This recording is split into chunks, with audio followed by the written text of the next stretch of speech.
ಅದೇ ಇವಾಗ ಒಂದು ಕಾಂಟ್ರವರ್ಸಿ ಜೋರಾಗಿ ನಡೀತಾ ಇದೆ. ಆಮ್, ದೈವ ಏನು ಪಂಜುರ್ಲಿ ದೈವ ಅದು ಆಕ್ಟ್ ಮಾಡೋರು ಲೈಕ್ ದೈವ ನರ್ತಕ ಆ ಆ ಥರ ರಿಷಬ್ ಶೆಟ್ಟಿ ಅವರ ಮೇಲೆ ಮಡಿಲಲ್ಲಿ ಮಲ್ಕೊಂಡ್ರು ಆ ಥರ ಅಲ್ಲ. ಅದ್ರ ಬಗ್ಗೆ ಆ ಕಾಂಟ್ರವರ್ಸಿ ನೋಡಿದಾಗ ಆಮೇಲೆ ನನ್ನ ಕೊರಗಜ್ಜ ಫಿಲ್ಮಿಗೂ ಆಗಿರುವಂತಹ ಒಂದು ಕೆಲವು ಕಮೆಂಟ್ಸ್ಗಳನ್ನು ನೋಡಿದಾಗ ಯಾವುದೋ ಒಂದು ರೀತಿ ಒಂದು ಹುನ್ನಾರ ನಡೀತಾ ಇದೆ ಅಂತ ನನಗೆ ಅನ್ನಿಸ್ತಾ ಇದೆ. ಇದರ ವಿರುದ್ಧ ನಮ್ಮ ದೈವಗಳನ್ನ, ನಮ್ಮ ಭಾಗದ ಕರಾವಳಿ ದೈವಗಳನ್ನ ಸಿನಿಮಾದಲ್ಲಿ ತರಬಾರ್ದು, ತೋರಿಸಬಾರ್ದು ಅನ್ನೋ ತರ ಹೇಳ್ತಾ ಇದ್ದಾರೆ. ಬಟ್ ನಂಗೆ ಅದಿನ್ನೂ ಯಾಕಂತ ಅರ್ಥ ಆಗ್ತಾ ಇಲ್ಲ. ದೈವ ಅಂತ ಆಗೋದು ಯಾವಾಗ? ಒಂದು ವ್ಯಕ್ತಿ ಜೀವಿತಾವಧಿ ಮುಗಿದ ಮೇಲೆ ಅವನು ಮೊದಲು ಮನುಷ್ಯನಾಗಿರ್ತಾನೆ. ನೀವು ರಾಮ ತಗೊಳ್ಳಿ, ಕೃಷ್ಣ ತಗೊಳ್ಳಿ, ಜೀಸಸ್ ಯೇಸು ತಗೊಳ್ಳಿ, ಯಾರನ್ನ ತಗೊಳ್ಳಿ, ಫಸ್ಟ್ ಮನುಷ್ಯರಾಗಿರ್ತಾರೆ. ಅವ್ರು ಮನುಷ್ಯರಾಗಿದ್ಕೊಂಡು ಒಳ್ಳೆ ಕರ್ಮ, ಒಳ್ಳೆ ಕೆಲಸಗಳನ್ನು ಮಾಡಿದಾಗ ಆಟೋಮೆಟಿಕ್ ಆಗಿ ಅವರಿಗೆ ದೈವತ್ವ ಬರುತ್ತೆ. ಯಾವುದೇ ಮನುಷ್ಯ ಸತ್ತಾಗ ನಾವೀಗ ಶ್ರಾದ್ದಕ್ಕೆ ಅಥವಾ ವೈಕುಂಠ ಸಮಾರಾಧನೆಗೆ ಇನ್ವಿಟೇಷನ್ ರೆಡಿ ಮಾಡ್ತೀವಲ್ವಾ, ಆ ಇನ್ವಿಟೇಷನ್ ಏನಂತ ಹಾಕ್ತೇವೆ? ಅವನು ದೈವಾಧೀನರಾದ ಅಂತ ಹಾಕ್ತೇವೆ. ಅಂದ್ರೆ ಅವನು ದೈವದ ಅಧೀನರಾದ. ಇಲ್ಲಿ ದೈವ ಅಂದ್ರೆ ನಮ್ಮ ಕಡೆ ಭೂತ ಅಂತಲ್ಲ. ಈಗ ದೈವಾಂಶ ಸಂಭೂತ ಅಂತ ಹೇಳ್ತೀವಿ, ಇಲ್ಲ ವಸುದೈವ ಕುಟುಂಬಕ ಅಂತ ಹೇಳ್ತೀವಿ. ದೈವ ಅಂದ್ರೆ ಏನದು? ದೇವರು.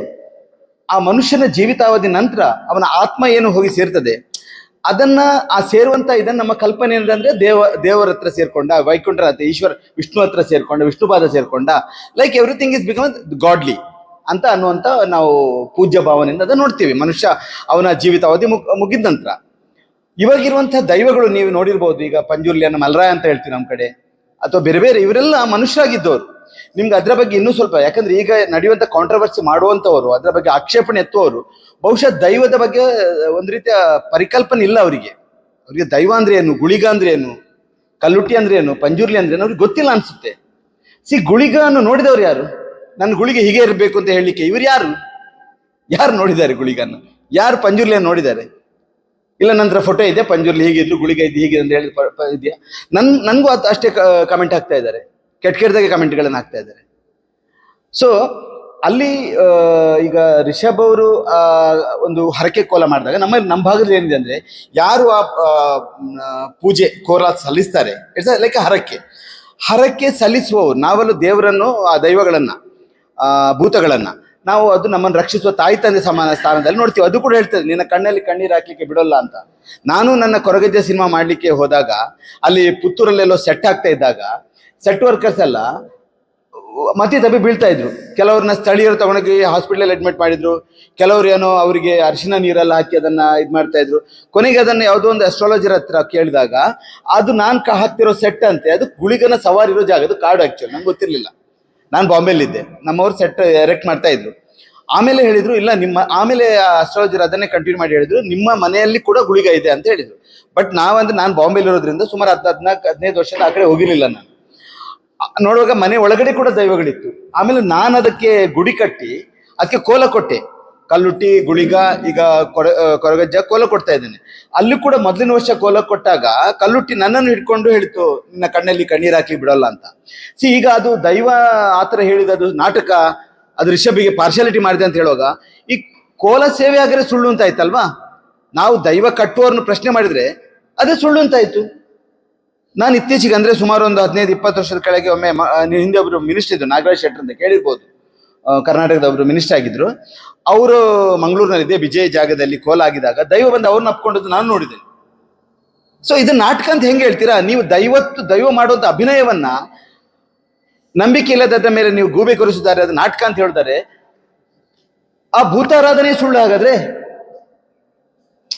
ಡೋಂಟ್ ಕಮಿಟ್ ಲೈಕ್ ಅದನ್ನ ನಾವು ಸಿನಿಮಾದಲ್ಲಿ ತೋರಿಸಬಾರ್ದು, ನಾಟಕದಲ್ಲಿ ತೋರಿಸಬಾರ್ದು. ಅದನ್ನು ಬೇರೆ ಬೇರೆ ವಿಧವಾಗಿ ದೇವರನ್ನ ಯಾವ ರೀತಿ ಬೇಕಾದ್ರೆ ನಾವು ಆರಾಧನೆ ಮಾಡ್ಬೋದಲ್ಲ.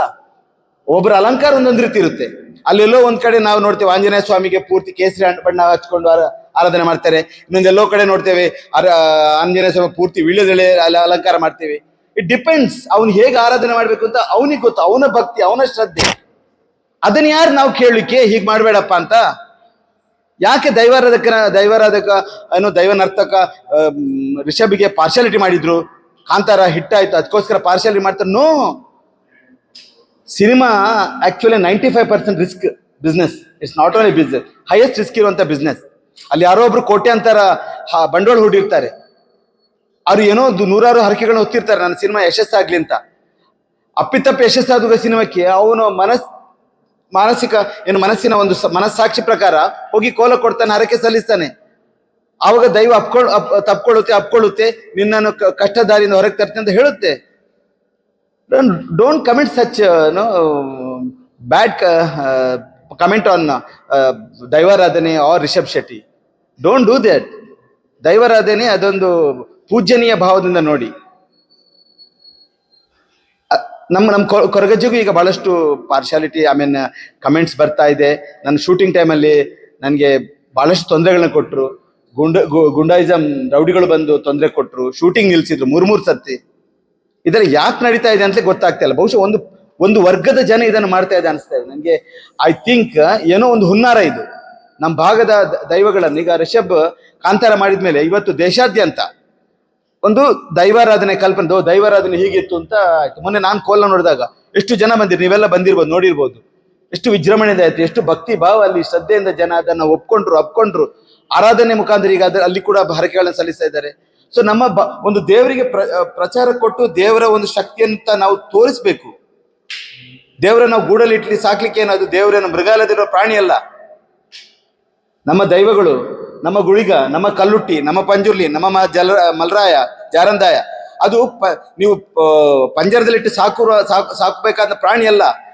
ಅದು ಹೊರಗೆ ಬರಲಿ, ಅದನ್ನು ಜನರು ಆರಾಧಿಸ್ಲಿ, ಅದು ಜನರ ಕಷ್ಟಗಳಿಗೆ, ಜನರ ನೋವುಗಳಿಗೆ ಸ್ಪಂದಿಸ್ತದೆ. ನಿಮ್ಗೆ ಭಕ್ತಿ ಇದ್ರೆ ದಯವಿಟ್ಟು ಅದರ ಮೇಲೆ ನೀವು ತಪ್ಪು ಕಲ್ಪನೆ ಅಥವಾ ಅದರ ಮೇಲೆ ತಪ್ಪು ಪ್ರಶ್ನೆಗಳನ್ನು ಎತ್ತಬೇಡಿ, ಅದರ ಮೇಲೆ ತಪ್ಪು ಹೊರಿಸಬೇಡಿ. ಏನೋ ಸ್ವಲ್ಪ ಕೆಲವರು ದೈವಾರಾಧನೆ, ಭೂತಾರಾಧನೆ ಬಗ್ಗೆ ಸ್ವಲ್ಪ ತಿಳ್ಕೊಂಡಿರ್ತಾರೆ, ಅವರು ಸ್ಟಡಿ ಮಾಡಿರಲ್ಲ. ಅಲ್ಲಿ ಏನ್ ನಡೀತಾ ಇದೆ, ದೈವ ಕಟ್ಟುವ, ನಾನು ಇವತ್ತಿಗೂ ಕೂಡ ಅಷ್ಟೇ, ಆ ದೈವ ಕಟ್ಟುವಂತ ಜನಾಂಗದವ್ರನ್ನ ಗುಡಿ ಒಳಗಡೆ ಸೇರಿಸಲ್ಲ. ಗೊತ್ತಾ ನಿಮ್ಗೆ? ಅಸ್ಪೃಶ್ಯತೆ ನೋಡ್ತಾ ಇರೆ, ಅದನ್ನು ಪ್ರಶ್ನೆ ಮಾಡಿ. ದೈವದ ಒಂದು ಆರಾಧನೆ ಭೂತಕೋಲ ಮಾಡಿದಾಗ ಕೊನೆಗೆ ಅವ್ರು ಏನ್ ಮಾಡ್ತಾರೆ ಗೊತ್ತಾ, ಒಂದೊಂದು ವರ್ಗದ ಒಂದು ಜಾತಿಯವ್ರನ್ನ ಕರೆದು ಅಲ್ಲಿ ಗೌರವ ಕೊಡ್ತಾರೆ. ಒಂದು ಕಮ್ಯುನಿಟಿ, ಇವನಿಗೆ ಶ್ರೇಷ್ಠ ಕಮ್ಯುನಿಟಿ, ಇವನಿಗೆ ಮೊದಲ ಗೌರವ, ಇವನು ಸೆಕೆಂಡ್ ಕಮ್ಯುನಿಟಿ, ಇವನಿಗೆ 2ನೇ ಜಾತಿ, ಇವನಿಗೆ ಈ ಗೌರವ. ಮೊನ್ನೆ ನಾನು ಕೋಲ ಮಾಡಿದಾಗ ಒಂದೊಂದು ಜಾತಿಯವ್ರನ್ನ ಕರೆದ್ರು. ಒಂದು ಜಾತಿ ಆಯ್ತು, ಇನ್ನೊಂದು ಜಾತಿ ಆಯ್ತು. ಆ ಜಾತಿಯವ್ರು ನನ್ನ ಫ್ರೆಂಡ್ಸೇ ಆಗಿದ್ರು. ನನ್ನ ಪ್ರೊಡ್ಯೂಸರ್ ತ್ರಿವಿಕ್ರಮ್ ಕೇಳಿದ್ರು, ನನ್ನ ಲಿಸ್ಟಲ್ಲಿ ನನ್ನ ಹೆಸರು ಇಲ್ವಾ ಅಂತ. ಪಾಪ ನೋಡಿ, ಇನ್ನು ಆ ಜಾತಿ ಪದ್ಧತಿ ಯಾವುದೋ ಭೂತಾಳ ಪಾಂಡ್ಯ ಮಾಡಿದ ಕಟ್ಟು. ಇದು ಏನ್ ನಮ್ಮ ಭೂತಕೋಲ ಇದೆ, ಅದು ಭೂತಾಳ ಪಾಂಡ್ಯ ಅಂತ ಒಬ್ಬ ಇದ್ದ, ಬಹಳ ಹಿಂದೆ ಭೂತದ ಕಲ್ಪನೆ ಬಹಳ ಹಿಂದೆ ಹೋಗ್ಬೇಕದು. ಅವನು ಮಾಡಿದ ಕಟ್ಟಲ್ಲಿ ಅವನು ಮಕ್ಕಳ ಕಟ್ಟನ್ನು ತೆಗೆದು ಹಳೆಯ ಕಟ್ಟಾಗಿ ನಮಗೂ ಈಗ ಅಷ್ಟೇ, ನಮ್ಮ ಕಟ್ಟೆಯನ್ನು ನಮಗೆ ತಂದೆಯಿಂದ ಬರೋದಕ್ಕಿಂತ ನಮ್ಮ ತಾಯಿದು ನಮಗೆ ಕಂಟಿನ್ಯೂ ಆಗುತ್ತೆ. ಹಕ್ಕುಗಳಾಗ್ಲಿ, ಅದಕ್ಕೆ ಸಂಬಂಧಪಟ್ಟ ಏನೇ ಒಂದು ನಮ್ಮ ರೆಸ್ಪಾನ್ಸಿಬಿಲಿಟಿಗಳಾಗ್ಲಿ ತಾಯಿದು ಬರುತ್ತೆ ನಮಗೆ. ನಮ್ಮ ಗೋತ್ರಗಳು ಅಷ್ಟೇ ತಾಯಿಗೆ ಜೋಡಣೆ ಆಗುತ್ತೆ. ಇಲ್ಲಿ ಹೆಚ್ಚಿನ ಕಡೆ, ಈ ಕಡೆ ಎಲ್ಲ ನಿಮ್ಮ ಕಡೆ ಎಲ್ಲ ಮಕ್ಕಳ ಕಟ್ಟಿರ್ಬೋದು, ನಮ್ಮ ಕಡೆ ಹಳೆ ಕಟ್ಟು. ಅದನ್ನು ಶುರು ಮಾಡಿದವ ಭೂತಾಳ ಪಾಂಡ್ಯ. ಈ ಸ್ಟಡಿ ಭೂತಾಳ ಪಾಂಡ್ಯನ ಕಲ್ಚರ್ ಏನು ಅಂತ. ಈಗಿರುವ ನಾವು ದೈವಗಳ ಬಗ್ಗೆ ಹೇಳ್ತೀವಲ್ಲ, ಅದು ಭೂತಾಳ ಪಾಂಡ್ಯನ ವಂಶಸ್ಥರು 7 ಜನ ಇದ್ದಾರೆ. ಭೂತಾಳ ಪಾಂಡ್ಯನ ಒಬ್ಬ ಅಳಿಯ ಇದ್ದ, ಆ ಅಳಿಯನ ಸೊಸೆ ಹಳ್ಳಿ ಅಂತ ಅವಳ ಹೆಸರು. ಅವಳಿಗೆ ಮಕ್ಕಳಾಗ್ಲಿ, ಅವಳ 7 ಮಕ್ಕಳು, ಅವರೆಲ್ಲ ರಾಜನ್ ದೈವ ಆಗಿದ್ದಾರೆ. ಈಗ ನಾವು ಮಲ್ರಾಯ ನೋಡ್ತೇವೆ, ಜಾರಂದಾಯ ನೋಡ್ತೇವೆ, ಕಕ್ಕಿಂದಾಯ ನೋಡ್ತೇವೆ, ದುರ್ಗಲಾಯ ನೋಡ್ತೇವೆ, ಮಂಡಲಿಂದ ಬಹಳಷ್ಟು 7 ಜನ ಇದ್ದಾರೆ. ಅವರೆಲ್ಲ ರಾಜನ್ ದೈವ ಅಂತ.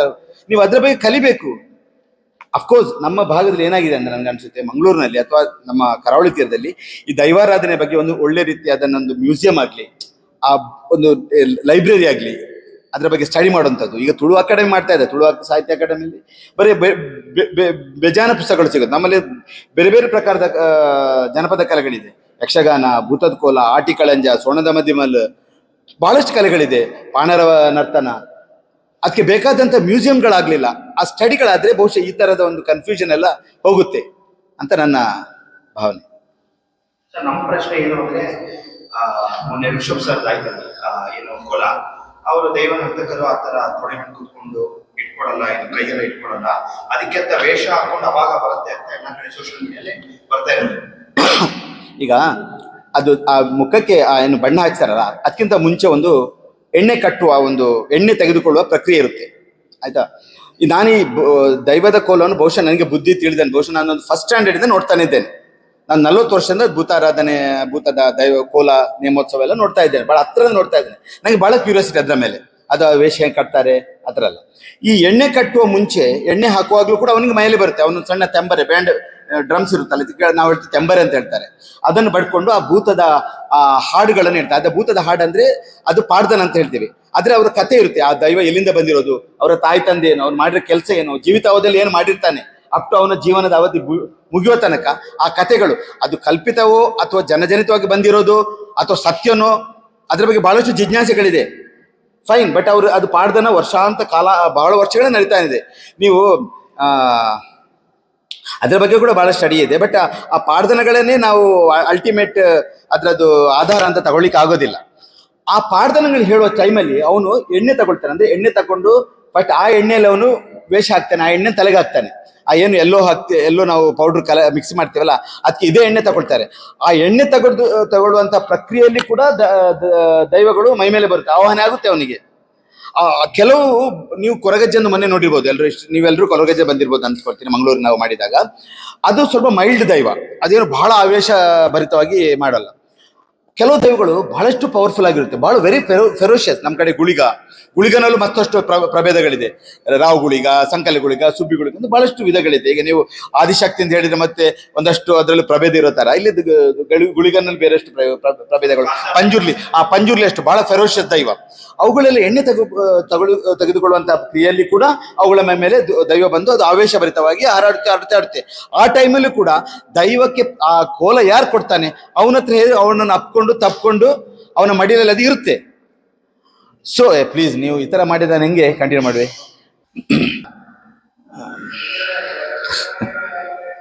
ಈ ತರ ದೈವ ತನಗೆ ಯಾರು ಕೋಲ ಕೊಡ್ತಾರೆ ಅವರನ್ನು ಅಪ್ಕೊಳ್ಳುವಂಥದ್ದು, ಅಥವಾ ಅವ್ರ ಹತ್ರ ಹೋಗಿ ನಾವು ಕಾಲಿಗೊಂದು ಗಗ್ಗರ ಅಂತ ಕಟ್ಕೊಳ್ತಾರೆ ದೈವದ ನರ್ತನದವರು. ಅದು ಬಹಳ ಭಾರ ಇರುತ್ತೆ, ಅದನ್ನು ಹೊಡ್ಕೊಳ್ತಾರೆ ಎದೆಗೆ, ಇಲ್ಲ ಬೆಂಕಿ ಹಚ್ಕೋತಾರೆ. ಯಾರು ನನಗೆ ಕೋಲ ಕೊಡ್ತಾರೆ ಅಂತ ಹೇಳುವಾಗ ಆಬ್ವಿಯಸ್ಲಿ ಅಲ್ಲ, ಈಗ ನಿಮ್ಗೆ ಫೇವರ್ ಮಾಡುವಂತ ಯಾರು ಇದ್ರೆ ನಾವು ಅವರಿಗೆ ನಾವು ಥ್ಯಾಂಕ್ಸ್ ಇರ್ತೇವೆ. ಅದು ದೈವ ಆ ಮೈ ಮೇಲೆ ಬರುವಾಗ ಅದು ಪಂಜುರ್ಲಿ ಅಥವಾ ಇನ್ನೊಂದು ದೈವ ಬಂದಿರುತ್ತೋ, ಆವಾಹನೆ ಪೂರ್ತಿ ಆಗಿರುತ್ತೋ ಗೊತ್ತಿಲ್ಲ, ಬಟ್ ಅವನು ಭಾವ ತೀವ್ರತೆಗೆ ಒಳಗಾಗಿರ್ತಾನೆ, ಅವನು ಟ್ರಾನ್ಸ್ ಸ್ಟೇಜ್ಗೆ ಹೋಗಿರ್ತಾನೆ. ನೀವಷ್ಟು ಈಗ ನಾವು ಮಾತಾಡ್ತಾ ಇರುವಾಗ ಅದು ಯಾವುದೊಂದು ಕೆಲಸ ಮಾಡಿದಾಗ ಯಾರೋ ಡಿಸ್ಟರ್ಬ್ ಮಾಡಿದಾಗ ನಮಗೆ ಏನೋ ಮಾತಾಡೋದು ನಮಗೆ ಡಿಸ್ಟರ್ಬ್ ಆಗುತ್ತೆ ಅಲ್ವಾ, ಬಿಕಾಸ್ ಅದು ನಾವು ಭಾವ ತೀವ್ರತೆಗೆ ಒಳಗಾಗಿರ್ತೇವೆ, ನಾವು ಕೆಲಸದಲ್ಲಿ ಅಷ್ಟು ಇನ್ವಾಲ್ವ್ಮೆಂಟ್ ಆಗಿರ್ತೇವೆ. ಯಾರೋ ಡಿಸ್ಟರ್ಬ್ ಮಾಡಿದಾಗ ನಮಗೆ ಅದು ಇರಿಟೇಟ್ ಆಗುತ್ತೆ. ಇಲ್ಲೂ ಕೂಡ ಅಷ್ಟೇ. ಅಥವಾ ಅವನ ಕೆಲಸ ಏನು, ಆ ದೈವನರ್ತಕ ಅಥವಾ ನಲಿಕೆಯವರು ಅಂತ ಹೇಳ್ತೀವಿ ನಾವು, ಅವನ ಕೆಲಸ ಏನು, ಅದ್ಭುತ ರೀತಿಯಲ್ಲಿ ಪ್ರದರ್ಶನ ಮಾಡೋದು. ಅವನು ದೈವಕ್ಕೆ ಅವನು ಚಾಕ್ರಿಯವ ಅಂತ ಹೇಳ್ತಾನೆ, ದೈವದ ಕೆಲಸ ಮಾಡುವ ಅಂತ ಹೇಳ್ತಾನೆ. ಅವನ ಕೆಲಸದವನು ಪರಿಪೂರ್ಣತೆ ಸಾಧಿಸಬೇಕಾದ್ರೆ ಅವನು ಟ್ರಾನ್ಸ್ ಸ್ಟೇಜ್ಗೆ ಹೋಗ್ತಾನೆ. ದಿಸ್ ಟ್ರಾನ್ಸ್ ಸ್ಟೇಜ್ ಏನು ದೈವಾರಾಧನೆ ಕಲ್ಪನೆ ಇರೋದು ಶಮನಿಸಮ್. ಅದು ಸೈಬೀರಿಯಾ ದೇಶದಿಂದ ಆರಂಭವಾಗಿರೋದು, ನಮ್ಮ ಕರಾವಳಿಯಲ್ಲಿ ಆರಂಭವಾಗಿರೋದಲ್ಲ. Siberia, Norway, Mexico, African country, ಇಲ್ಲೆಲ್ಲ ಶಮನಿಸಮ್ ರೀತಿಯಲ್ಲಿ, ದೈವಾರಾಧನೆ ರೀತಿಯಲ್ಲಿ ಯಾವುದೋ ಒಂದು ಶಕ್ತಿಗಳು ಮೈ ಮೇಲೆ ಆವಾಹನೆ ಆಗಿ ಅವನು ಭೂತ ಮತ್ತು ಭವಿಷ್ಯತ್ತಿನ ವಿಚಾರವನ್ನು ಹೇಳ್ತಾನೆ ಟ್ರಾನ್ಸ್ ಸ್ಟೇಜ್ ಅಲ್ಲಿ. ಹೆಚ್ಚಿನ 80 to 90% ಸತ್ಯ ಆಗಿರುತ್ತೆ ಅವನು ಹೇಳುವಂಥದ್ದು, 100% ಅಲ್ಲದಿದ್ರು. ಸೊ ಅದೇ ಭೂತ ನರ್ತನ ಸಮಯದಲ್ಲಿ ಅದೇ ಆಗ್ತಾ ಇದೆ. ಅವರು ಭಾವ ತೀವ್ರತೆಗೊಳಗಾಗಿ, ಅವರು ಭಾವಾವೇಶಕ್ಕೆ ಒಳಗಾಗಿ ಅಲ್ಲಿ ಕುಣಿತಾರೆ, ನರ್ತನ ಮಾಡ್ತಾರೆ. ಆ ನರ್ತನ ಸಮಯದಲ್ಲಿ ಏನ್ ಮಾಡ್ತಾರೆ ಅವರು, ತನಗೆ ಇವನ ಕೋಲ ಕೊಟ್ಟಿರೋದು, ಇವನ ಹರಕೆ ಕೊಟ್ಟದ ಅವನು ಅಪ್ಕೊಳ್ತದೆ. ಕಲ್ಲಿನ ಮೂರ್ತಿ ಅಪ್ಕೊಳ್ಳಿಕ್ಕೆ ಆಗುದಿಲ್ಲ, ಮನುಷ್ಯ ತಾನೇ, ಅವನು ಪ್ರಕಟ ಮಾಡ್ತಾನೆ. ಆ ಪ್ರಕಟ ಮಾಡಿದ್ರೆ ಏನು ತಪ್ಪಿಲ್ಲ ತಾನೇ. ಈಗ ನೀವು ಯಾರಿಗೂ ಒಂದು ಕೋಲ ಕೊಡ್ತೀರಿ ಅಂತ ಹೇಳುವಾಗ ದೈವ ನಿಮ್ಗೆ ಆಶೀರ್ವದಿಸ್ಬೇಕಲ್ಲ. ಆ ದೈವ ನರ್ತನ ಮಾಡಿದವನು ಅದನ್ನು ತೋರಿಸ್ತಾನಷ್ಟೇ. ಅದ್ಯಾಕೆ ತಪ್ಪಾಗುತ್ತೆ? ಯಾಕೆ ಮಡಿಲಲ್ಲಿ ಅವನು ಇರಬಾರ್ದು?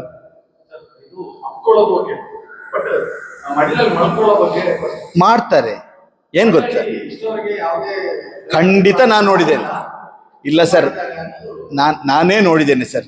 ನಾನು ಹೇಳಿದ ನಾಗರಾಜ್ ಶೆಟ್ಟರು ಮಿನಿಸ್ಟರ್ ಇದ್ರಲ್ಲ, ನಾನು ಅವ್ರ ಹೆಸರು ಹೇಳ್ಕೊಂಡಿರೋದು. ಮಿನಿಸ್ಟರ್ ಇದ್ದಾಗ ಅವರು ಒಂದ್ ಕಡೆ ಕೋಲ ಕೊಡ್ತಾರೆ ಬಿಜಯ್ ಇಂಥ ಭಾಗದಲ್ಲಿ, ಆ ದೈವ ಒಂದು ಅವ್ರನ್ನ ತಪ್ಕೊಳ್ಳುತ್ತೆ, ಅಲ್ಲೇ ಬಂದು ಹೀಗೆ ತಲೆ ಇಟ್ಟಿರುತ್ತೆ. ಏನು ತಪ್ಪಿಲ್ಲ, ನಾನೇ ಬಹಳಷ್ಟು ಜನ ನೋಡಿದ್ದೇನೆ. ದಿನಕ್ಕೆ ಒಂದೇ ಸಲ ಬರುತ್ತೆ, ದೈವ ಒಂದೇ ಸಲ ಬರುತ್ತೆ ಅನ್ನೋದು ಒಂದು. ಬಟ್ ಅವರು ಮಣ್ಣಲ್ಲಿ ಮಲ್ಕೊಂಡವರು ಬೆಳಿಗ್ಗೆ ಒಂದ್ಸಲಿ ಬಂದು ಮತ್ತೆ ಮಧ್ಯಾಹ್ನ ಬಂದಿದೆ ಅಂತ ಹೇಳಿ ಅಲ್ಲ, ಹಾಗಲ್ಲ. ಅದು ಇಸ್ ಎ ಪ್ರಾಸೆಸ್. ನಾರ್ಮಲಿ ನಾವೇನು ಫಿಲ್ಮಲ್ಲಿ ಇಂಟರ್ವ್ಯೂಲ್ ಕೊಡ್ತೇವಲ್ಲ, ಅಲ್ಲೂ ಕೂಡ ಅವ್ರಿಗೆ ಡಿಫ್ರೆಂಟ್ ಇಂಟರ್ವ್ಯೂಲ್ಸ್ ಅಲ್ಲಿ ಇರುತ್ತೆ. ಈಗ ಅವನು ಒಮ್ಮೆ ವೇಷ ಹಾಕಿದಾಗ ಕೊಡ್ತಾನೆ, ವೇಷ ಹಾಕುವ ಮುಂಚೆ ಎಣ್ಣೆ ತೆಗೆದುಕೊಳ್ಳುವಂತ ಪ್ರಕ್ರಿಯೆಯಲ್ಲಿ ಕೂಡ ಮಾಡ್ತಾನೆ.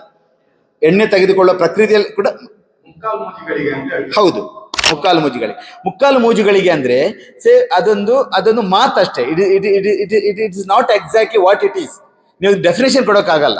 ಮುಕ್ಕಾಲು ಮೂಜುಗಳಿಗೆ ತುಳು ವರ್ಡ್ ಅದು. ಆ ಸಮಯದಲ್ಲಿ ಒಂದು ಕೆಲವು ಕ್ಷಣಗಳಷ್ಟೇ ಟೈಮಲ್ಲಿ ಅವನು ವೈಬ್ರೇಷನ್ ಹೋಗುತ್ತೆ. ನೀವು ಕೂಡ ಅದನ್ನು ಪ್ರಾಕ್ಟೀಸ್ ಮಾಡಿದ್ರೆ ನೀವು ಕೂಡ ಪ್ರಾಕ್ಟೀಸ್ ಮಾಡಿದ್ರೆ ಆ ಸ್ಥಿತಿಗೆ ಹೋಗ್ಬೋದು. ನಾವೇನು ಸಮಾಧಿ ಸ್ಥಿತಿಗೆ ಹೋಗ್ತೇವಲ್ಲ, ಇಟ್ಸ್ ಎ ಪ್ರಾಕ್ಟೀಸ್. ಅವನೇನು ಅಲ್ಲಿ ಬಂದ ಕೂಡಲೇ ನರ್ತನ ಶುರು ಮಾಡಲ್ಲ.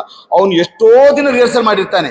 ಅವನ ಹಿರಿಯರನ್ನ, ಆ ಕಟ್ಟಳೆಗಳನ್ನ, ಆ ಸಂಪ್ರದಾಯಗಳನ್ನ ಅವನು ಕಲ್ತುಕೊಂಡು ಅದನ್ನ ಪ್ರಾಕ್ಟೀಸ್ ಮಾಡಿ, ರಿಹರ್ಸ್ ಮಾಡಿ ಬಂದು ಅದರ ಮುಂದೆ ನಿಂತಾಗ ಮೇ ಬಿ ಆ ಶಕ್ತಿ ಅವನಲ್ಲಿ ಆಹ್ವಾನ ಆಗುತ್ತೆ. ಬಟ್ ಅದು ಅವನಿಗಷ್ಟೇ ಗೊತ್ತು. ನಾವೇನು ಎಕ್ಸ್ಪ್ರೆಸ್ ಮಾಡ್ಬೋದು, we can express only hour ಭಕ್ತಿ ಎಷ್ಟು ಎಕ್ಸ್ಪ್ರೆಸ್ ಮಾಡ್ಬೋದು. ಅದು ಸತ್ಯನೋ ಸುಳ್ಳು ಅವನಿಗಷ್ಟೇ ಗೊತ್ತು. ಬಟ್ ನಂಬಿದಂಥ ಭಕ್ತರಿಗೆ ಗೊತ್ತು ಅವ್ರ ಆಸೆ ಈಡೇರಿದಾಗ. ಬಟ್ ನೀವು ಹೇಳೋ ಥರ ಆ ಮಡಿಲಲ್ಲಿ ತಲೆ ಇಟ್ಕೊಳ್ಳೋದು, ಬಿಕಾಸ್ ನಾನು ನಿನ್ನ ನೋಡ್ಕೊಳ್ತೇನೆ, ನಿನ್ನ ರಕ್ಷಣೆಗೆ ನಾನಿದ್ದೇನೆ. ಅದು ನಾವು ಹೇಳ್ತೇವೆ, ನಮ್ಮ ದೈವಗಳು ನಮ್ಮನ್ನು ತಾಯಿ ತಂದೆ ರೀತಿಯಲ್ಲಿ ನಮ್ಮನ್ನು ಸಲಹುತ್ತೆ ಅಂತ ಹೇಳ್ತಾರೆ. ಈಗ ರಿಷಬ್ಬಿಗೆ ಬಂದಿರೋದ ಕಮೆಂಟ್ಸ್ ನೋಡಿದ್ದೀರಾ ನೀವು?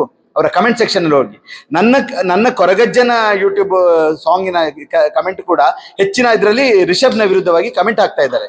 ಅಫ್ಕೋರ್ಸ್ ಒಂದು ತಾಯಿಯಾಗಿ ಅವರಿಗೆ ನೋವಾಗಲ್ವಾ? ಈಗ ದೈವವನ್ನು ನಾವು ತಾಯಿ ಅಥವಾ ತಂದೆ ಸ್ಥಾನದಲ್ಲಿ ನೋಡುವಾಗ ಅದು ಹೇಳ್ತದೆ, ನಾನು ನಿನ್ನ ತಾಯಿ ತಂದೆ ರೀತಿಯಲ್ಲಿ ನಿನ್ನನ್ನು ರಕ್ಷಣೆ ಮಾಡ್ತೇನೆ, ನಿನ್ನನ್ನು ಸಮಾಧಾನ ಮಾಡ್ತೇನೆ ಅಂತ ಹೇಳುವಾಗ ಆಬ್ವಿಯಸ್ಲಿ ಅದಕ್ಕೊಂದು ತನ್ನ ಮಗುವಿಗೆ ಈ ತರ ಆಗುವಾಗ ಅದಕ್ಕೆ ನೋವಾಗಿರ್ಬೋದು. ಅದು ಹೇಳ್ಬೋದು, ನಾನು ನಿನ್ನ ಕಣ್ಣಲ್ಲಿ ಕಣ್ಣೀರಾಗುವುದನ್ನು ನಾನು ನಿಲ್ಲಿಸ್ತೇನಂತ. ಬಿಕಾಸ್ ಅದು ನನಗೂ ಹೇಳಿದೆ. ನಾಳೆ ನೀವು ಯಾವ್ದಾದ್ರು ಒಂದು, ಯಾಕಂದ್ರೆ ದಿಸ್ ಎಕ್ಸ್ಪೆನ್ಸಿವ್ ಪ್ರೋಸೆಸ್. ದೈವ ಅಂತ ಈಗ ನಮ್ಮ ಮಂಗಳಾರತಿ ಆದ್ರೆ ಒಂದು 10 ರೂಪಾಯಿ ಕೊಟ್ಟರೆ ದೇವಸ್ಥಾನ ಅರ್ಚನೆ ಮಾಡಿಬಿಡ್ತಾರೆ, ಅಥವಾ ಬಟ್ ಇಟ್ಸ್ ಒಂದು ಲಕ್ಷಾಂತರ ರೂಪಾಯಿ ಖರ್ಚಾಗುವಂತ ಒಂದು ಪ್ರಕ್ರಿಯೆ. ಸೊ ಯಾರಾದ್ರೂ ಕೋಲ ಸೇವೆ ಮಾಡುವಾಗ ನಿಮ್ಗಳ ಅನುಭವಕ್ಕೂ ಕೂಡ ಬರುತ್ತೆ. ದೈವ ನಿಮ್ಮನ್ನೇ ಕಾನ್ಸಂಟ್ರೇಟ್ ಮಾಡಿ, ನಿಮ್ಮ ಕೈ ಇಟ್ಕೊಂಡು, ನಿಮ್ಮ ಎದೆ ತಟ್ಕೊಂಡು, ನಿಮ್ಮ ಭುಜ ತಟ್ಕೊಂಡು ತಪ್ಕೊಂಡು ನಿಮ್ಮನ್ನು ಸಮಾಧಾನ ಮಾಡ್ತೇನೆ, ನಾನು ರಕ್ಷಣೆ ಮಾಡ್ತೇನೆ ಅಂತ ಹೇಳುತ್ತೆ. ಅದ್ರ ರಿಷಬ್ಗೇನು ಹೊಸದಲ್ಲ ಅದು. ಇದೀಗೇನು ಆ ಭಾಗದ ಜನರು, ಒಂದಷ್ಟು ಜನ ರಿಷಬ್ನ ವಿರುದ್ಧವಾಗಿದ್ದಾರೆ. ಅದ್ ಯಾಕಂದ್ರೆ ನಂಗೆ ಇನ್ನೂ ಗೊತ್ತಿಲ್ಲ.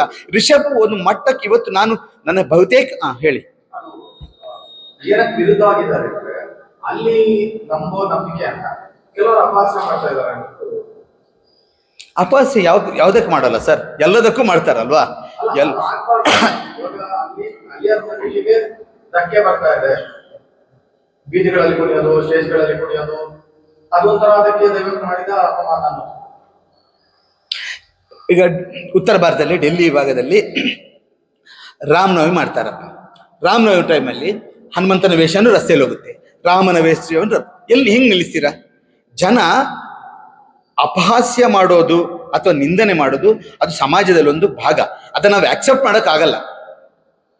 ಈಗ ನಿಮ್ಗೆ ಯಾರಾದ್ರೂ ಅಪಹಾಸ್ಯ ಮಾಡಿದ್ರೆ ನಿಮ್ಗೆ ನೋವಾಗಲ್ವಾ? ಅದೇ ನಾವೆಲ್ಲ ದೈವಗಳನ್ನು ಆರಾಧನೆ ಮಾಡ್ತೇವೆ, ದೈವಗಳನ್ನು ಪೂಜನೀಯ ಭಾವದಲ್ಲಿ ಅದರ ಮೇಲೆ ನಂಬಿಕೆ ಇಟ್ಕೊಂಡು ಅದನ್ನ ಆರಾಧನೆ ಮಾಡ್ತೇನೆ. ಅಂತ ದೈವಗಳನ್ನು ಅಪಹಾಸ್ಯ ಮಾಡಿದಾಗ ನಮ್ಗೆಲ್ಲರಿಗೂ ಭಕ್ತರಿಗೆ ನೋವಾಗುತ್ತೆ. ಅದನ್ನು ಯಾರು ನಾವು ಸಪೋರ್ಟ್ ಮಾಡಲ್ಲ. ನಾನು ಹೇಳ್ತೇನೆ, ನೀವು ದೈವಕ್ಕೆ ನಿಂದನೆ ಅಥವಾ ಅಪಹಾಸ್ಯ ಮಾಡ್ಲಿಕ್ಕೆ ಹೋಗ್ಬೇಡಿ, ಭಕ್ತಿ ತೋರಿಸಿ. ಇಲ್ಲ, ಈಗ ನಾಸ್ತಿಕರು ಆಸ್ತಿಕರು ಎಲ್ಲ ಕಡೆ ಇರ್ತಾರಲ್ವಾ? ನಮ್ಮ ದೈವಕ್ಕೆ ಮಾತ್ರ ಅಲ್ಲ, ನಿಮಗೂ ಗೊತ್ತಿರ್ಬೋದು, ಯಾವುದೇ ದೇವರ ನಂಬದವರು ಒಂದು ಅಷ್ಟು ಜನ ಇದ್ದಾರೆ. ದೇವರ ಇರುವಿಕೆ ಬಗ್ಗೆ ಇಲ್ಲ ಅಂತ ಹೇಳೋರು ಇದ್ದಾರೆ. ಅವರು ಸಮಾಜದಲ್ಲಿ ಬೆಳ್ಕೊಂಡು ಹೋಗ್ತಾರೆ. ಎಷ್ಟೋ ಜನ ಅದರಲ್ಲಿ ದೊಡ್ಡ ಸಾಧನೆ ಮಾಡಿ, ದೇವ್ರು ಇಲ್ಲ ಅನ್ನೋಂಥವ್ರು ಸಮಾಜದಲ್ಲಿ ಸಾಧನೆ ಮಾಡ್ತಾರೆ. ನನ್ನ ಗುರುಗಳು MS ಸತ್ಯು, ಅವರಿಗೆ ದೇವರ ಕಲ್ಪನೆ ಇರಲಿಲ್ಲ, ಅವರು ದೇವರ ನಂಬಲಿಲ್ಲ. ಬಟ್ ಅವರು ಬಹಳಷ್ಟು ದೊಡ್ಡ ಎತ್ತರಕ್ಕೆ ಹೋದ್ರು. ನಾನು ಸತ್ಯವರ ಒಂದು 12 ವರ್ಷ ಅವ್ರ ಜೊತೆ ಕೆಲಸ ಮಾಡಿದ್ದೇನೆ, MS ಸತ್ಯವ್ರ ಜೊತೆ. So depends. ನೀವು ಭಕ್ತಿ ಇದ್ರೆ ನಿಮ್ಮ ಭಕ್ತಿಯನ್ನು ಪ್ರಕಟ ಮಾಡಿ. ಬಟ್ ಸತ್ಯು ಸರ್ ನಂಗೆ ಯಾವತ್ತು ನೀನು ಭಕ್ತಿ ಮಾಡಬೇಡ ಅಂತ ಹೇಳ್ತಿರ್ಲಿಲ್ಲ. ನಾವೆಲ್ಲಾದ್ರೂ ಹೊರಗಡೆ ಹೋಗುವಾಗ you have 1 hour meditation time, you go ಅಂತ ನಾನು ಕಳಿಸ್ತಾ ಇದ್ರು. ನಾನು ಒಂದೊಂದು ತಾಸು ಮಾಡ್ತೀನಿ. ಬಟ್ ನನಗೆ ಅವರು ಹೇಳ್ತಾ ಇದ್ರು, ಮಾಸ್ತಿ ವೆಂಕಟೇಶ್ ಅಯ್ಯಂಗಾರ್ ಅವರು ದೇವ್ರಿಲ್ಲ ಅಂತ ಹೇಳುವಾಗ ಇವ್ರು ಹೇಳ್ತಾ ಇದ್ರ, ಮಾಸ್ತಿ ವೆಂಕಟೇಶ್ ಅವ್ರು ದೇವ್ರು ಇದ್ದಾರಂತ ನಾನು ನಿರೂಪಿಸ್ತೇನಂತ. ಅವರು ಕರ್ಕೊಂಡ್ ಬಾ, ದೇವ್ರು ಅಂತ ಒಂದು ಬುಕ್ ಇದೆ, ನೀವು ಯಾವತ್ತಾರು ಸಿಕ್ಕಿರ ಆ ದೇವ್ರ ಬುಕ್ ಓದಿ, ಮೂರ್ತಿಯವರು ಬರ್ದಿರೋದು. ಅಲ್ಲಿ ದೇವರು ಇಲ್ಲ ಅಂತ ಎಲ್ಲ ಬಹಳಷ್ಟು ಇದರಲ್ಲಿ ವಿಸ್ತೃತವಾಗಿ ಬರ್ತೀವಿ. ಇವತ್ತೇನಾದ್ರು ಆ ಬುಕ್ ಬರ್ತಿದ್ರೆ ದೊಡ್ಡ ಗಲಾಟೆನೇ ಆಗ್ತಿತ್ತು. ಅದರಲ್ಲಿ ಗಣಪತಿ ಅನ್ನೋ ಮತ್ತೆ ರೀಫಾರ್ಮಾಟ್ ಮಾಡಿದಾಗ ಅದನ್ನು ಬಹಳ ಒಂಥರ ವಿಡಂಬನಾತ್ಮಕವಾಗಿ ಬರ್ದಿದ್ರು. ಬಟ್ ಅವ್ರಿಗೆ ಆಗ ಮಾಸ್ತಿ ಅವ್ರು ಹೇಳ್ತಾ ಇದ್ರಂತೆ, ನೀವು ಅವ್ರು ಕರ್ಕೊಂಬ, ನಾನು ದೇವರ ಇರುವಿಕೆ ಅಂತ ತೋರಿಸ್ತೇನೆ ಅಂತ, ಮಾಸ್ತಿ ವೆಂಕಟೇಶ್ ಅಯ್ಯಂಗಾರ್ ಅವರು.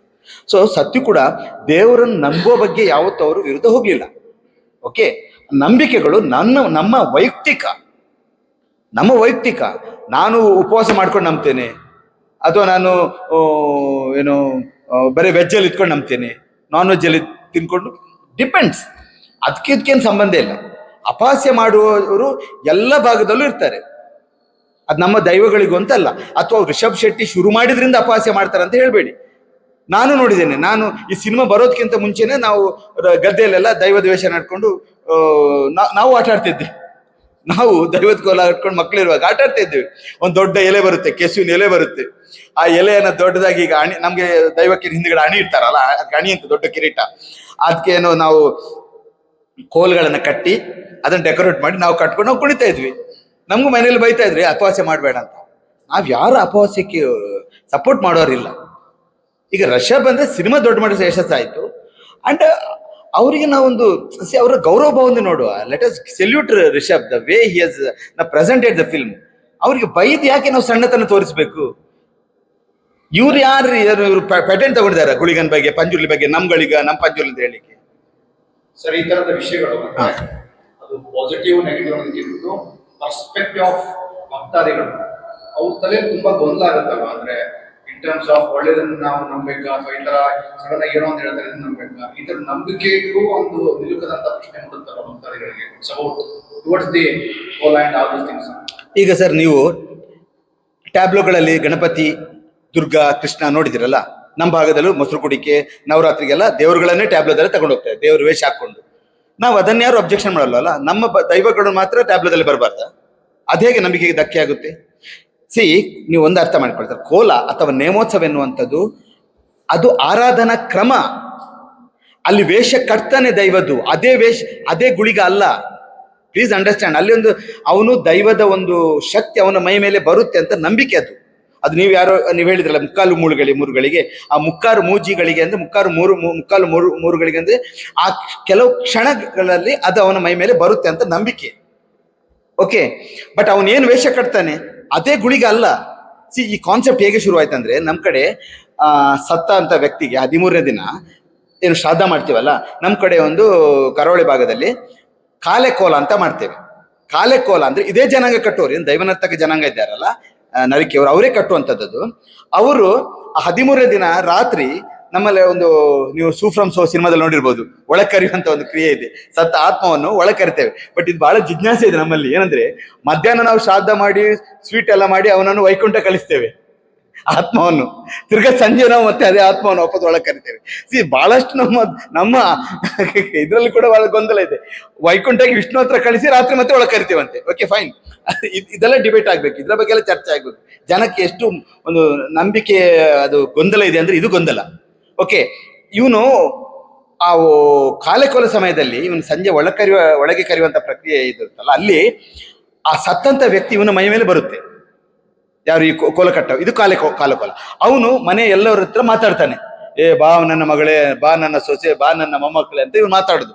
ಅವನಿಗೆ ಅವನ ಬಗ್ಗೆ ಅವನ ಪೂರ್ವ ವೃತ್ತಾಂತದ ಬಗ್ಗೆ ಹೆಚ್ಚಿನ ನಾಲೆಜ್ ಇರ್ಬೇಕಾಗೇನಿಲ್ಲ. ಅವನಿಗೆ ಗೊತ್ತಿದ್ದನ್ನು ಕಳ್ಕೊಂಡಿರ್ತಾನೆ. ಅದೇ ಭೂತ ಕೋಲದ ಒಂದು ಪರಂಪರೆ ಆರಂಭವಾಗಿರೋದು. ಇಟ್ ಇಸ್ ಶಮನಿಸಮ್ನ ಒಂದು ಇನ್ಫ್ಲುಯೆನ್ಸ್ ಇಂದಾಗಿ ಅದು ಇವತ್ತು ಈ ಮಟ್ಟಕ್ಕೆ ಹೋಗಿದೆ. ಬಟ್ ನಿಮ್ಮ ಯಾವುದೇ ಇರಲಿ, ನಾನು ಯಾರೋ ಒಬ್ಬರನ್ನು ಮೊನ್ನೆ ನೋಡ್ತಾ ಇದ್ದೆ, ಏಕ್ದಮ್ ರಿಷಬಿಗೆ ಬೈಯುವಂತ. ಅವ್ರು ಏನ್ರಿ ತಪ್ಪು ಮಾಡಿದ್ದಾರೆ? What is his mistake? He has done some great job ಅಲ್ವಾ? ಅವ್ರನ್ನ ಯಾಕೆ ನಾವು ಎಲ್ಲದಕ್ಕೂ ಹೇಳ್ಕೊಂಡಿದ್ ಮಾಡಿ? ಸರ್, ಇವಾಗ ನಿಮ್ಮ ಕೊರಗಜ್ಜ ಸಿನಿಮಾದ ಏನ್ ಚಾಲೆಂಜಸ್ ಇದೆ ಸರ್? ಇವಾಗ ಬಿಡುಗಡೆ ಆಗ್ತಾ ಉಂಟು, ಏನ್ ಯಾವ ತರ ಇವಾಗ ದಿನ ಚಾಲೆಂಜ್ಗಳೇ. ನಿಮ್ದು ಇವಾಗ ಕೊರಗಜ್ಜ ಯಾವ ತರ ಇವಾಗ ಜನಕ್ಕೆ ಯಾವ ತರ ಭಕ್ತಿ ಒಂದು ಕೊರಗಜ್ಜೆ ಇದ್ದಿದ್ರೆ ಸ್ವಲ್ಪ ನೀರು ಸಿಗ್ಬೋದಾ? ಥ್ರೂ ಔಟ್ ಚಾಲೆಂಜಿಂಗ್ಗಳನ್ನು ಫೇಸ್ ಮಾಡಿಕೊಂಡೇ ಬಂದಿರುವಂಥದ್ದು. ಮೂರು ಸಲ ರೌಡಿ ಅಟ್ಯಾಕ್ ಇಂದ ಹಿಡಿದು ಇವತ್ತು ಅಷ್ಟೇ ಥ್ರೆಟನಿಂಗ್ ಕಾಲ್ಗಳು, ಕೆಟ್ಟ ಕಮೆಂಟ್ಗಳು, ನೀವು ರಕ್ತಕಾರಿ ಸಾಯ್ತೀರಿ ಅಂತ ನಮ್ಗಳಿಗೆಲ್ಲ ಹೇಳುವಂಥದ್ದು. Lot of challenges. ಬಟ್ ಕೊರಗಜ್ಜನ ಒಂದು ಮಾಯಾಶಕ್ತಿ ನಮಗೆ ದೊಡ್ಡ ಮಟ್ಟದಲ್ಲಿ ಇಲ್ಲಿ ನಮಗೆ ಸಪೋರ್ಟ್ ಮಾಡ್ತಾ ಇದೆ ಸಿನಿಮಾ.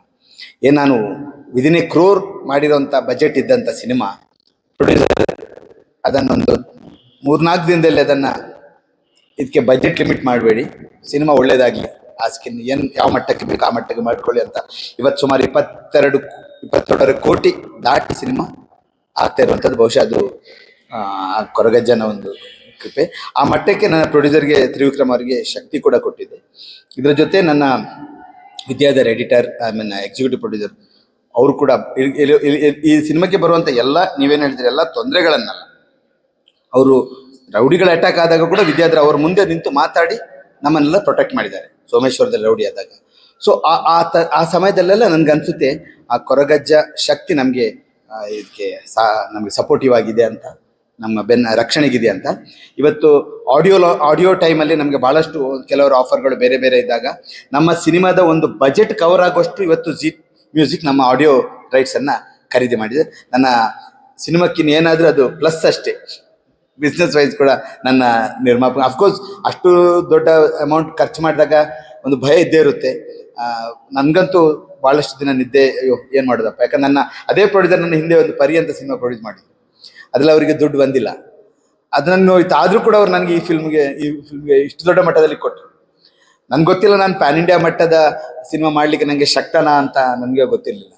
ಬಿಕಾಸ್ ನಾನು ಭಾಳಷ್ಟು ಟೈಮ್ ನನ್ನ ಸರ್ವಿಸ್ ಜಾಬಲ್ಲಿ ಮಿನಿಸ್ಟ್ರಿ ಆಫ್ ಕಮ್ಯುನಿಕೇಷನ್ಲಿ ಅಸಿಸ್ಟೆಂಟ್ ಡೈರೆಕ್ಟರ್ ಜನರಲ್ ಆಗಿ ನಾನು ಕೆಲಸ ಮಾಡ್ತಾ ಇದ್ದೆ. ಅದನ್ನು ರಿಸೈನ್ ಮಾಡಿದ್ದೆ. ರಿಸೈನ್ ಮಾಡಿದ್ಮೇಲೆ ಈ ಸಿನಿಮಾ ತಗೊಂಡ್ಮೇಲೆ ನನ್ನ ಯಾವ ಶಕ್ತಿ ನನಗೆ ನನ್ನ ಪ್ರೊಡ್ಯೂಸರ್ ತ್ರಿವಿಕ್ರಮರು ನೋಡಿದ್ದಾರೆ ಗೊತ್ತಿಲ್ಲ. ಖರ್ಚಿನ ಬಗ್ಗೆ ಏನು ಟೆನ್ಷನ್ ಮಾಡಬೇಡ, ಸಿನಿಮಾಕ್ಕೆ ಏನು ಬೇಕು ಅದನ್ನು ಮಾಡು ಅನ್ನೋ ರೀತಿಯಲ್ಲಿ ನನಗೆ ಸಪೋರ್ಟಿವ್ ಆಗಿದ್ದಾರೆ. ಆಮೇಲೆ ಈಗ ಜಿ ಮ್ಯೂಸಿಕ್ ಬಂದಿರೋಂಥದ್ದು, ಈಗ ಅದರ ರಿಲೀಸಿಗೆ ಅದರ ಬಗ್ಗೆ ನಮಗೆ ಬರುವಂಥ ಆಫರ್ಗಳು ಅದೊಂಥರ ಕಲ್ಪನೆಗೂ ಒಂದು ಊಹೆ ಮಾಡಲಿಕ್ಕಿಲ್ಲ. ಆ ಮಟ್ಟದ ಒಂದು ರಿಲೀಸಿಗೆ ನಮಗೆ ಡಿಸ್ಟ್ರಿಬ್ಯೂಟರ್ಸ್ ಮುಂದೆ ಬಂದು, I am not telling about the local distributions, ಬೇರೆ ಬೇರೆಯವರು ಮಾಡ್ತಾ ಇದ್ದಾರೆ. ಇದೆಲ್ಲ ಅನಿಸುತ್ತೆ ಆ ಕೊರಗಜ್ಜನ ಒಂದು ಕೃಪೆ ಇಂದ. ಆಮೇಲೆ ನಮಗೆ ಪ್ರಾಣಾಂತಿಕವಾದಂಥ ಕೆಲವು ಘಟನೆಗಳಿಂದ ಸಂಪೂರ್ಣ ರಕ್ಷಣೆ ಕೊಟ್ಟಿದ್ದಾನೆ, ಯಾರಿಗೂ ಪ್ರಾಣಾಪಾಯ. ಯಾಕಂದರೆ ನಾನು ಶೂಟ್ ಮಾಡಿದ ಜಾಗದಲ್ಲಿ 3 ಕಡೆ ಸೆಕೆಂಡ್ ಡೇ ಅಲ್ಲಿ ಯಾರೋ ಒಬ್ಬ ಬಿದ್ದು ಸತ್ತಿದ್ದಾರೆ. ನಾವು ಶೂಟಿಂಗ್ ಮುಗಿಸಿ ಬಂದಿದ್ದೇವೆ ಅಂತ ರಿಸ್ಕ್ ಜಾಗಗಳು ಹೋಗ್ತಾ ಇದ್ದೇವೆ. ನೆಕ್ಸ್ಟ್ ಡೇ ನಾನು ನನ್ನ ಕೊರಗಜ್ಜ ಕ್ಯಾರೆಕ್ಟರ್ನ ನಾನೊಂದು ಬಂಡೆ ಮೇಲ್ಗಡೆ ಒಂದು ನಿಲ್ಲಿಸಿದೆ. ಬಂಡೆ ಕೆಳಗಡೆ ಪೂರ್ತಿ ದೊಡ್ಡ ಒಂಥರ ಸರೋವರ ಥರ ಇತ್ತು, ನೀರಿನ ಇದು. ನಾನು ಶೂಟ್ ಮಾಡಿ ಕಂಪ್ಲೀಟ್ ಮಾಡಿ ಮುಗಿದ್ದೆ. ರಾತ್ರಿ 2 ಗಂಟೆ ತನಕ ಶೂಟಿಂಗ್. ನೆಕ್ಸ್ಟ್ ಡೇ ಬಂದು ಹೇಳ್ತಾರೆ, ಸರ್ ಅವರೊಬ್ಬ ಹುಡುಗ ಬರ್ತಾ ಇದ್ದಾರೆ ನೋಡಲಿಕ್ಕೆ ಶೂಟಿಂಗ್, ಅಲ್ಲಿಂದ ಬಿದ್ದು ಜಾರಿ. ಇಂಥ ಒಂದು ಎಲ್ಲ ಕಡೆ ನಮಗೆ ಕೊರಗಜ್ಜ ರಕ್ಷಣೆ ಮಾಡಿದ್ದಾರೆ. ಇನ್ನೊಂದು ನಾನು ನಿಮ್ಗೆ ಹೇಳಬೇಕು ಅಂತ ಹೇಳಿದ್ರೆ, ಒಮ್ಮೆ ನಾನು ನೇತ್ರಾವತಿ ನದಿ ಹತ್ರ ಶೂಟಿಂಗ್ ಮಾಡ್ತಾ ಇದ್ದೆ, ರಾತ್ರಿ ಶೂಟಿಂಗ್. ಭವ್ಯ ಮೇಡಮ್ ಅವ್ರದ್ದು ಸೀಕ್ವೆನ್ಸ್ ಪಂಜಂದಾಯಿ ಅಂತ ಕ್ಯಾರೆಕ್ಟರ್. ಪಂಜಂದಾಯಿ ಕೂಡ ಈಗ ದೈವದ ರೀತಿಯಲ್ಲಿ ಆರಾಧನೆ ಮಾಡ್ತಾರೆ ಮಂಗಳೂರು ಭಾಗದಲ್ಲಿ. ಆ ಕ್ಯಾರೆಕ್ಟರ್ ಭವ್ಯ ಮೇಡಮ್ ಮಾಡ್ತಾ ಇದ್ರು. ರಾತ್ರಿ ಶೂಟ್ ಅದು. ನನಗೆ ಒಂದು ಹಿಂದಿನ 800 ವರ್ಷದ ಹಿಂದಿನ ಕತೆ ತಾನೇ. ನಂಗೊಂದು ಮರದ ದೋಣಿ ಬೇಕಾಗಿತ್ತು, ಕರ್ರಗೆ ಕಪ್ಪು ಬಣ್ಣದ್ದು. ಬಂದಾಗ ಹೇಳಿದ್ರು ಹುಡುಗರು, ಇಲ್ಲ ಸರ್ ದೋಣಿ ಹಳೆ ದೋಣಿ ಸಿಗ್ಲಿಲ್ಲ ನಮಗೆ ಅಂತ ಹೇಳಿ. ಮತ್ತೆ ಆಮೇಲೆ ಸಂಜೆ ಆಗುವಾಗ 7 ಗಂಟೆ ನಂತರ ನನಗೆ ರಿಫ್ಲೆಕ್ಷನ್ ಶಾಟ್ಗಳು ಬೇಕಾಗಿತ್ತು, ಪ್ರತಿಬಿಂಬದ ಶಾಟ್ಗೆ ಎಲ್ಲ ಕಡೆ. ಈ ವೇವ್ಸ್ ಸಿಕ್ಕಾಪಟ್ಟೆ ಬರ್ಲಿಕ್ಕೆ ಎಲ್ಲಿಟ್ಟು ನನಗೆ ರಿಫ್ಲೆಕ್ಷನ್ ಸಿಗ್ತಾ ಇಲ್ಲ. ನದಿಯ ಆ ದಡದಲ್ಲಿ ಎಲೆಕ್ಷನ್ ಸ್ಪೀಚ್ ಜೋರಾಗಿ, ಇನ್ನು ಈ ಕಾಂಗ್ರೆಸ್ ಫಾರ್ಮೇಶನ್ ಆಗಲಿಲ್ಲ, ನಮ್ಮ ಸಿದ್ದರಾಮ್ ಸರ್ ಆಗಿನ್ನೂ ಸ್ಪೀಕರ್ ಆಗಲಿಲ್ಲ, ಇವರೆಲ್ಲ ಭಾಷಣ ಆ ಕಡೆ ಮಾಡ್ತಾ ಇದ್ರು. ಅದು ನಮ್ಗೆ ಬಂದು ಬಹಳ ಹೊಡಿತಾ ಇತ್ತು ಆ ಡಿಸ್ಟರ್ಬೆನ್ಸ್ ವೇವ್ಸ್. ಅಂದ್ರೆ ನೀರಿನಲ್ಲಿ ಶಬ್ದದಲ್ಲಿ ಬಹಳ ವೇಗವಾಗಿ ಹರಡುತ್ತಲ್ವ, ಅದರ ಬಂದು ನಮಗೆ ಡಿಸ್ಟರ್ಬ್ ಆಗ್ತಾ ಇತ್ತು. ಆಮೇಲೆ ಅವರು ಫೋಕಸ್ ಲೈಟ್ ಯೂಸ್ ಮಾಡಿದ್ರು ಅಲ್ಲಿ. ಆ ಫೋಕಸ್ ಲೈಟ್ಗಳು ನಮ್ಮ ಏರಿಯಾಗೆ ಬಂದು ಅಪ್ಪಳಿಸಿದ್ರು. ನಮಗೆ ಲೈಟಿಂಗ್ ಮಾಡ್ಲಿಕ್ಕೆ ಆಗ್ತದೆ, ತುಂಬಾ ಡಿಸ್ಟರ್ಬೆನ್ಸ್. ನಾನು ಫುಲ್ ಅಪ್ಸೆಟ್ ಆಗಿದೆ.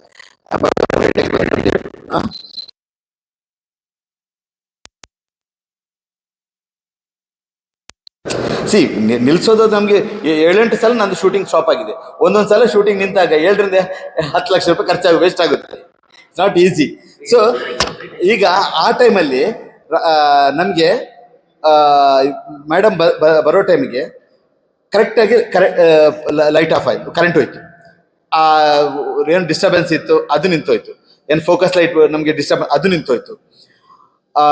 ಸ್ಥಳೀಯರು ಹೇಳಿದ್ರು, ನಿಮಗೆ ಅದು ವೇವ್ಸ್ ಎಲ್ಲ ಒಂದು ರಾತ್ರಿ 11 ಗಂಟೆ ನಂತರ ಸೆಟ್ಲ್ ಆಗುತ್ತೆ ಅಂತ. ನಾನು ಬಟ್ ಅದೇ ಟೈಮ್ಗೆ ವೇವ್ ಸೆಟ್ಲ್ ಆಯಿತು. ಇನ್ನೇನು ಶಾರ್ಟ್ ತೆಗಿಬೇಕು ಅಂತ ಹೇಳಿದ್ರೆ ಯಾರೋ ಒಂದು ದೂರದಲ್ಲಿ ಬರ್ತಾ ಇರ್ಬೇಕಾದ್ರೆ ನಂಗೆ ತುಂಬ, ನಾನು ಅರಚಾಡೋದೆಲ್ಲ ಮಾಡ್ತಾ ಇರ್ಬೇಕಾದ್ರೆ ನೋಡ್ಬೇಕಾದ್ರೆ ಒಬ್ಬ ಏಜ್ಡ್ ಕಪ್ಪು ದೋಣಿಯಲ್ಲಿ, ಮರದ ದೋಣಿಯಲ್ಲಿ ಬರ್ತಾ ಇದ್ದಾನೆ ಶೂಟಿಂಗ್ ನೋಡ್ಲಿಕ್ಕೆ ನದಿಯಲ್ಲಿ. ಇಷ್ಟೆಲ್ಲ ಪವಾಡಗಳು ಆಗ್ತಾ ಇರುವಾಗ ರಿಯಲಿಸ್ಟ್ ಆಗಿ. ಸೊ ನಮ್ಗೊಂದು ಏನು ಇದೆ, ದೈವ ನಮ್ಮ ಜೊತೆ ಈ ಸಿನಿಮಾಕ್ಕೆ ಜನವರಿ ಸಂಕ್ರಾಂತಿ ಅಂತ ಮಾಡ್ತಾ ಇದ್ದೇವೆ.